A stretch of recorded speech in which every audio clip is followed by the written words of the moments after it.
কারাগারে মুশতাক আহমেদের মৃত্যুর প্রতিবাদে দিনভর হয়েছে বিক্ষোভ মিছিল। সন্ধ্যায় পুলিশের সঙ্গে ঘটেছে সংঘর্ষের ঘটনা।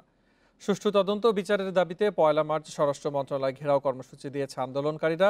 স্বরাষ্ট্রমন্ত্রী বলছেন, তদন্তের পর এ বিষয়ে ব্যবস্থা নেওয়া হবে। কারাগারে মুশতাক আহমেদের মৃত্যুতে শুক্রবার সন্ধ্যায় শাহবাগে মশাল মিছিল। এ সময় পুলিশের সঙ্গে হয় সংঘর্ষ। এতে আহত হন বেশ কজন।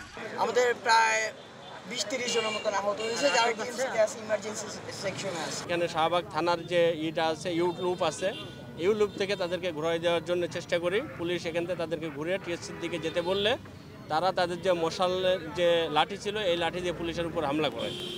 তখন পুলিশ তাদেরকে এখান থেকে পুলিশের আত্মরক্ষাতে তাদেরকে ডিসপ্যাচ করে দেয়। এর আগে শাহবাগে হয় গায়েবানা জানাজা। বক্তব্য রাখেন বিশ্ববিদ্যালয়ের শিক্ষক সহ বিশিষ্ট জনেরা। এটা হত্যা বলে ঘোষণা করেন। বিচারপতি যে আহ্বান করছি, আপনারা এটা সুমোটর করে এই মৌলিক অধিকার হরণের বিরুদ্ধে রায় দেন। ডিজিটাল নিরাপত্তা আইনের মামলায় কারাগারে মুশতাকের মৃত্যুর প্রতিবাদে দিনভর হয় বিক্ষোভ মিছিল। শাহবাগে অবস্থান নিয়ে এর বিচার ও ডিজিটাল নিরাপত্তা আইন বাতিলের দাবি জানায় বামপন্থী ছাত্র সংগঠনের নেতাকর্মীরা। আসে আন্দোলন চলমান রাখার ঘোষণা।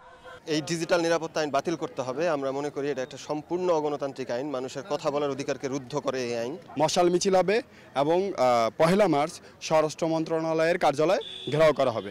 এ প্রশ্নে তদন্তের পর ব্যবস্থা নেওয়ার আশ্বাস দিয়েছেন স্বরাষ্ট্রমন্ত্রী। পোস্টমর্টমের পরে আমরা সঠিকভাবে বলতে পারবো যে কেন এই মৃত্যুটা হয়েছে, এবং এটা আমরা ইনকোয়ারি কমিটি যেটা বললেন সেগুলো আমাদের প্রয়োজন বোধে আমরা করব। এর আগে গাজীপুর শহীদ তাজউদ্দিন আহমেদ মেডিকেল থেকে মুশতাকের মরদেহ পরিবারের কাছে হস্তান্তর করা হয়। রাতে তার দাফন হয়েছে আজিমপুর কবরস্থানে।